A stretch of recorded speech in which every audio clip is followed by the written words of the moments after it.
ఈయన దాంట్లో నకిలీ ప్రోగ్రామ్ గ్రీన్ ఇండియా ఛాలెంజ్ అని పెడతాడు. తెల్లారులేస్తే సినిమా వాళ్ళని తీసుకురావాలి, రోజు ఒక ఫోటో వేసుకోవాలి. దాని వెనుక ఉన్న కుట్ర ఏంటంటే జీవో అమెండ్మెంట్ అవుతుంది సంతోష్ గారి గురించి. ఆ ఫారెస్ట్లను 10% ఇన్కమ్ ఎవరన్నా ఇస్తే అమ్యూజ్మెంట్ పార్క్లకు ఇస్తారన్నట్టు. దానికోసం జీవో అమెండ్ అవుతుంది. దానికి ప్రభాస్ గారిని, చిరంజీవి గారిని, అనేక మంది సినిమా స్టార్లను మోసం చేసి వాళ్ళని తీసుకుపోయి వాళ్ళతో ఫోటోలకు పోజులు ఇప్పించి ఫారెస్ట్లను కొట్టేయాలని ప్లాన్ అయినది. ఇక ఈయనకి 2-3 మనుషులు ఉంటారు సంతనకి. ఆయన పోచంపల్లి శ్రీనివాస్ రెడ్డి అని ఎమ్మెల్యే. ఇది నాకు విషయం ఎవరు చెప్పారంటే మన పల్లరాజేశ్వరరెడ్డి అన్ననే చెప్పిండు. మీకు ఏమైనా డౌట్లు ఉంటే ఆయన అడగొచ్చు. ఈ పోచంపల్లి శ్రీనివాస్ రెడ్డి అనేట ఆయన వరికోల్ అనే ఊరు, సామాన్య కుటుంబం, మధ్యతరగతి కుటుంబం. ఇవాళ అక్కడ ఆయన శ్రీమంతుడు అని పిలుస్తారు పోచంపల్లి శ్రీనివాస్ రెడ్డి గారిని. ఇక్కడ నాకు పల్లరాజేశ్వరరెడ్డి గారు చెప్పిన సమాచారం ప్రకారం మోకిల్లాలో మెగా శ్రీనివాస్ రెడ్డి, మెగా కంపెనీ ఉంది కదా, ఈ కాళేశ్వరంలో అవినీతి చేసిన మెగా కంపెనీ ప్లస్ పోచంపల్లి శ్రీనివాస్ రెడ్డి గారు కలిసి 750 కోట్ల విల్లా ప్రాజెక్ట్ చేస్తున్నారు మోకిల్లాలో. ఏడుకేళ్ళు వచ్చినాయి అవి, అవినీతి డబ్బులు కాదా? ఎట్లా వస్తాయి? ఎవరైనా who is this Pochampalli Srinivas Reddy?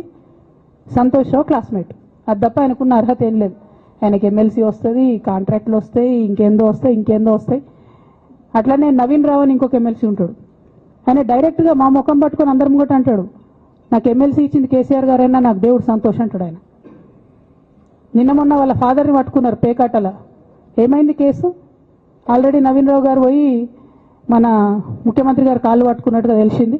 వాళ్ళ తండ్రిని విడిచిపెట్టారు, ఈయన మీద భూ కబ్జా కేసులు ఉంటే అవి విడిచిపెట్టారు. అంటే ఓ పక్క సంతోష్ రావు గ్యాంగు, ఇంకో పక్క హరీష్ రావు గ్యాంగు 100కు 100% రేవంత్ రెడ్డి గారితో, ఇక్కడున్న కాంగ్రెస్ ప్రభుత్వంతో, అవసరమైన సందర్భంలో పైనున్న బీజేపీతోని వాళ్ళు కోఆర్డినేషన్లో ఉండి బీఆర్ఎస్ పార్టీకి జలగల్లాగా పట్టి పీడుస్తున్నారు. నిరంతరం బీఆర్ఎస్ పార్టీకి నష్టం చేస్తున్నారు. ఎంత దారుణానికి ఒడిగట్టిరంటే ఆఖరికి నా ఓటమితో ప్రారంభమైంది అది. నిజామాబాద్లో నా ఓటమిలో కుట్రలు చేశారు. ఆనాడే మనం రివ్యూ చేసుకుంటే బాగుండలేదు. కానీ ఇప్పుడు అది ఎక్కడికి వచ్చింది? కామారెడ్డిలో పెద్దసారి ఓడిపోయేదాకా వచ్చింది పరిస్థితి. మూడోసారి ప్రభుత్వం పోయేదాకా వచ్చింది పరిస్థితి. ఒక్కొక్క ఎలక్ట్ అయిన ఎమ్మెల్యేని, ఓడిపోయిన ఎమ్మెల్యేలు పత్రికా మిత్రులు మీరు మాట్లాడండి. సంతోష్ రావు గారి బాధితులు నాకు మామూలుగా ఫోన్ చేస్తలేరు. అచ్చా, ఈ కంపెనీ పేరు బ్లూఫిన్ అట, మోకిలా. పల్లరాజేశ్వరరెడ్డి అని అప్పుడు పంపిన మెసేజ్ చూస్తున్న పాతది. Bluefin company Mokila. అయితే నేనేమంటున్నా అంటే ఇంత స్పష్టమైనటువంటి నేను ఇస్తున్నా. రేవంత్ రెడ్డి గారిని నేను ఛాలెంజ్ చేస్తున్నా. మరి ఎందుకు మీకు మీ ఏసీబీ వాళ్ళకు వీళ్ళ ఇండ్లు అడ్రస్లు దొరుకుతలేవా? ఏం అండర్స్టాండింగ్ ఎందుకు లేదు మీకు? లేకపోతే మీరు చర్యలు ఎందుకు తీసుకుంటలేరని నేను సూటిగా రేవంత్ రెడ్డి గారిని ప్రశ్నిస్తున్నా. ఇక తర్వాత వారు ఏం చేస్తారన్నది నాకు సంబంధం లేదు. ఇక నేను మాత్రం పర్టికులర్గా మళ్ళీ ఒకసారి నా బీఆర్ఎస్ పార్టీ కుటుంబ సభ్యులందరికీ, మా సొంత కుటుంబ సభ్యులకు కూడా రిక్వెస్ట్ చేస్తున్నది ఏంటంటే, నాకు 27 సంవత్సరాలు ఉన్నప్పుడు నేను రాజకీయాల్లోకి వచ్చిన, తెలంగాణ ఉద్యమం కోసం వచ్చిన. ఇవాళ నాకు 47 సంవత్సరాలు. అంటే నా 20 సంవత్సరాల జీవితం అంతా కూడా నేను బీఆర్ఎస్ పార్టీ కోసం, కేసీఆర్ గారి కోసం, తెలంగాణ జాగృతి కోసం, తెలంగాణ ప్రజల కోసం, తెలంగాణ ఆడబిడ్డల కోసం నేను గడిపిన.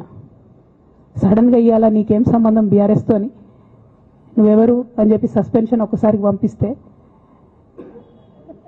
చాలా బాధాకరంగా ఉంది.